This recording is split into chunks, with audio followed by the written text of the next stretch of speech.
وزیر اعظم عمران خان نے ملک میں لینڈ ڈیجیٹلائزیشن منصوبے کا افتتاح کر دیا۔ منصوبے کے تحت ملک کی تمام جائیدادوں اور اراضی کا ریکارڈ ڈیجیٹلائز کیا جائے گا۔ ابتدائی طور پر منصوبے سے اسلام آباد، کراچی اور لاہور میں صارفین مستفید ہو سکیں گے۔ لینڈ ریکارڈ کو سیٹلائٹ ٹیکنالوجی کے ساتھ منسلک کیا جائے گا۔ افتتاحی تقریب سے خطاب میں وزیر اعظم عمران خان کا کہنا تھا کہ ملک میں طاقتور لوگ زمینوں پر قبضہ کر کے پیسہ بناتے ہیں۔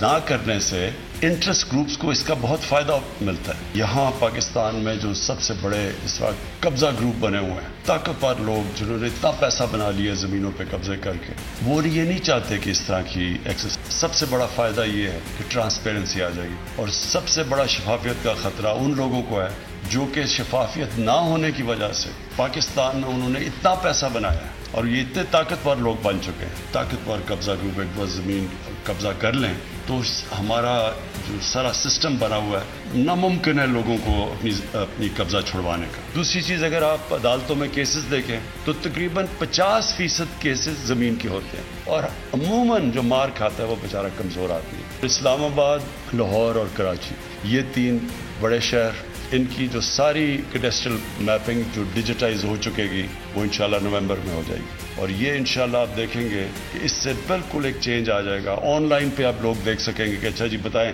اسلام آباد میں پلاٹس ہیں تو ہم آن لائن میں دیکھ لیں گے یہ پلاٹ ہے، پتہ چل جائے گا کہ اس کی ملکیت کون ہے، کس کے پاس ہے۔ سبسکرائب کریں اور بیل دبائیں تاکہ کوئی خبر رہ نہ جائے۔